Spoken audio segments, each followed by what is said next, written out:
Bert had finished for the night. It was a cloudy Wednesday evening, and he was more than ready to head home and clear his head of the tiresome antics of the day. He leaned over the counter drearily, setting down a mug he had poured for himself.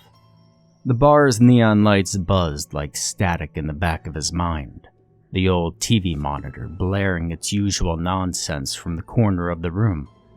The scotch in his glass was sour and lukewarm, lingering on his lips as he blew a sharp whistle, startling the drunkard at the corner booth. The man in the booth kept still, his mouth hanging open slightly as he stared at the door with vacant eyes. Bert looked a moment to eye his appearance, scoffing internally at just how much of a perfect picture of the bar's typical customer he looked to be.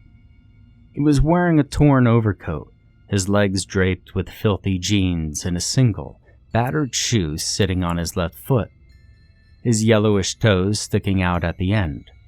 Bert often pondered if people like the man in front of him were factory-made, cloned even, dipped head to toe in grunge as they moved along the manufacturing line, soon to be released into some dark city crevice to sit in, shit in, and eventually die in. "Hey," Bert called out, jangling the bar keys in his hand. "Bar's closing. You got 2 minutes or I'll just throw you out myself." The man flicked his gaze at Bert, shooting him a cold, emotionless stare, pure numbness behind his bloodshot eyes. "You deaf or something?" Bert spoke, keeping his composure, though he maintained an unchanged demeanor. He couldn't help but feel somewhat unnerved. The bum's mouth quivered as he slowly cracked a smile, his missing teeth and rotting gums on full display. In less than a moment, his corpse-like eyes had suddenly swelled with life. "The name's Leslie," he spoke roughly. "Would you like to hear a story, son?" His voice was deep and rough, no doubt scarred by countless nights of chain-smoking and heavy liquor. It reminded Bert of a cowboy from an old Western movie. As he pried himself from the table, empty beer bottle still in hand, he staggered forwards, towards the counter. Bert half expected to be asked for a duel. "Hey, listen, I've got no time for words of drunken bum, especially not at this hour. Just beat it." "Well, you're a bartender, ain't you? I thought folks like you were the listening type." Leslie spoke, pulling up a stool. "Yeah, during open hours." Bert flashed his watch, showing 2:58 in blocky digital numbers. It was a very simple model with a slight crack on the surface, worth hardly more than a handful of bills second-hand, but still enough to make most customers eye him with jealousy. But not Leslie, it would seem. And only to people who pay their tabs. "Well, we still got a couple of minutes left, don't we? I'm willing to pay for the extra time." Leslie grinned as he waved a crumpled 50 in his hands. "Found this sitting in the gutter outside," he spoke, scratching his stubbled chin. "Some rich fella must have dropped it." Bert sighed and rubbed his hands across his face, contemplating the decision. He ached for the soft touch of his apartment sofa, but $50 was $50. Besides, it wasn't as if he really had to listen. All he had to do was stand there, Leslie's words going in one ear and out the other, and he'd still get the money. "All right, 2 minutes. That's all you got. Whatever you want to get off your chest, make it snappy." Leslie chuckled quietly and set the 50 down on the counter. It was covered in fluff and smelled faintly like the inside of a trash bag. Reluctantly, Bert peeled it into his palm and placed it into the cash register. "First, a drink." "Another drink?" Bert raised his eyebrows, tilting his head forwards. "With the amount you've had already, I half expected you to pass out before you even reached the counter." Leslie glared at him. He fished around in his pocket and scattered a handful of dirty coins in Bert's general direction. consider that a tip." Bert sighed. "Fine, if you insist. I take it'll be the usual, but don't expect me to give you any CPR." Leslie grunted in affirmation. Bert turned on his heel, stepped to a shelf of liquors and scanning across each row until he came to the Almond Ale. The bottle was sticky in his hand, gluing his fingers together as he set a pint glass down on the counter and began to pour. "I like it a little foamy." "Hey, does this look like a restaurant to you? You'll get your beer how you get your beer." The glass beamed a bright orange as the last few droplets trickled down its side and the neck of the bottle. Leslie's eyes filled with satisfaction as it came into his hand, his darkened tongue caressing his lips. He tipped his head back, gulping mouthful after mouthful of the drink without a moment of hesitation. At last, setting down the glass when it was half empty, Bert was both sickened and a little impressed. "So what's on your mind, tough guy?"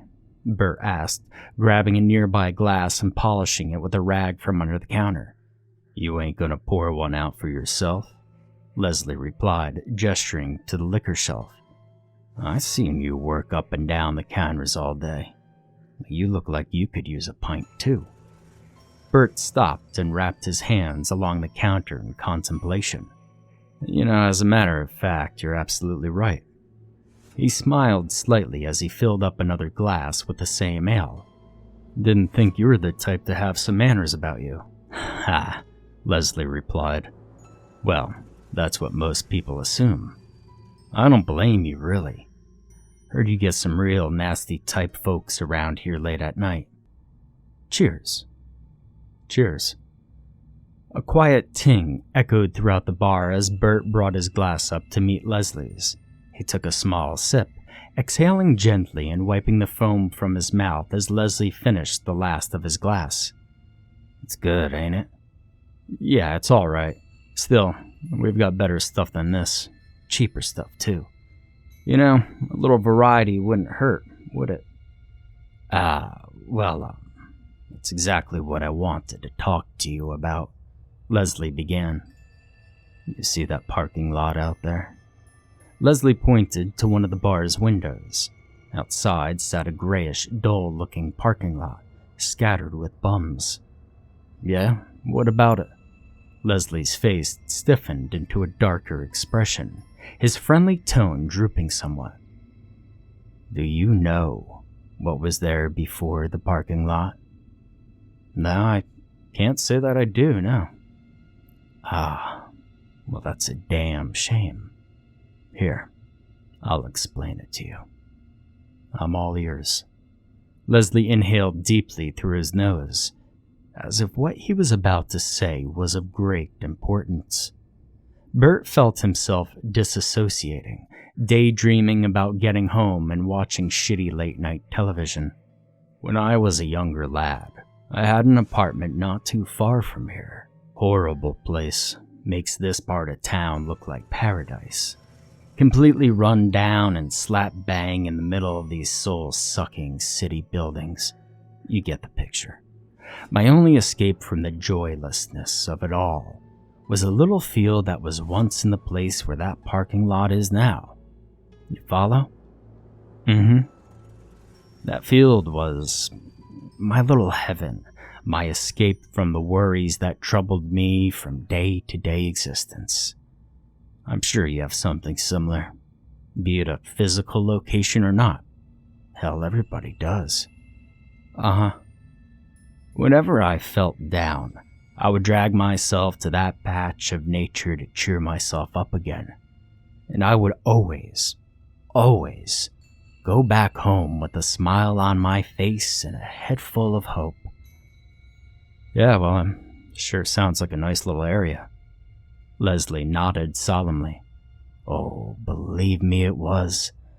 But the point is, this little field was like an old friend to me.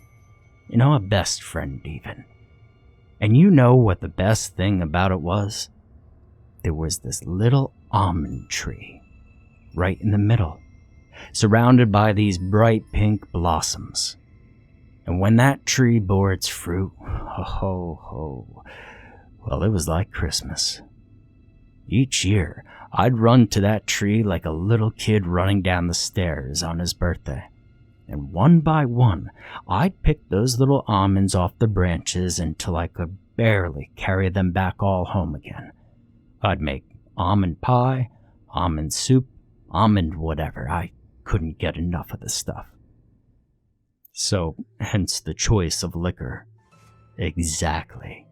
So, imagine my surprise when one day I get to the field and there's a big plastic barrier on the front gate. I look inside and I see a bunch of construction workers. They're tearing the place apart, uprooting plants, cutting down trees, the works. And I see a poster up on a nearby lamppost saying, "New parking lot coming soon," in these big, flashy letters. Okay. And at this point, I'm infuriated. At first, well, I was shocked, in denial even, but soon comes this primal rage that inhibits every little inch of my body. I'm holding myself back. I'm trying not to let myself go over the edge. I really am. But the final straw is when I see a guy with a chainsaw start walking up to the almond tree. Now in my head I'm saying, no, please no, God, no, anything but this, not the almond tree. But I know that it's inevitable. I can't take it. Just seeing him rev the damn thing into action pushes me to my breaking point. Leslie paused, allowing some of the bitterness to evaporate from his words. Now, do you want to know what I did? He continued, adopting that darker tone once again. Bert tensed up slightly, growing increasingly wary of the man in front of him. His senses sharpened. He was no longer daydreaming. Leslie had sucked him into the story. Well, do you want to know? Hit me, he spoke, stone-faced. Leslie smiled. Good answer. Here's what I do. I kick down the barrier and I sprint inside with the speed of a fucking cheetah. I can hear the voices of the workers yelling at me to get lost, but I'm not listening. I'm focused only on the guy with the chainsaw, who, luckily for me, is wearing protective headphones. He's facing the opposite direction, and I reach him in no time at all, just as the tip of the chainsaw is slicing into the bark. The sheer force at which I slam into his body is enough to knock it from his hands. The two of us go tumbling to the ground together, and quickly, I get back to my feet, and I look down in front of me. And what do you see? It's wedged in his stomach, spraying blood and viscera everywhere. The guy is choking, coughing, begging me for help. Oh, and he's screaming too. Agonizing screams like the type you hear in nightmares. I look around me at the horrified faces of the construction workers, and they're too scared to move, too distracted to make a grab at me. I sniff intently. And that's the part I'll never forget. The rich scent of the man's blood mixed with the sweet aroma of the blossoming almonds. Bert's breath became labored with fear. He froze, wondering if Leslie could hear the sound of his heartbeat rising in his chest. I grabbed the chainsaw and I hold it high above my head like some sort of trophy. I'm laughing all the while, even as I smash the blades down into the man's head. A final explosion of gore and brain matter soaks the tree, as well as my clothes. I drop the chainsaw at the man's torn open stomach cavity and book it. All I can remember of the next 10 minutes are scared looks from pedestrians and bewildered mothers with crying babies passing me by as I stumble back to my apartment. Soon enough, I get back inside. I take a shower, change my clothes, and I lie on the bathroom floor as a wave of clarity sweeps through my brain. My field, my haven is gone. But now, I have a new way to unwind. A new haven. Vicious, cold-blooded murder. The kind that you relish for every second it's drawn out. That's quite a story there, Leslie, Bert responded shakily, betraying his attempts at sustaining a calm appearance. He shuffled uncontrollably away from the counter, grabbing his glass and taking one last gulp before pulling the rest of it away. Cool story, huh, bartend?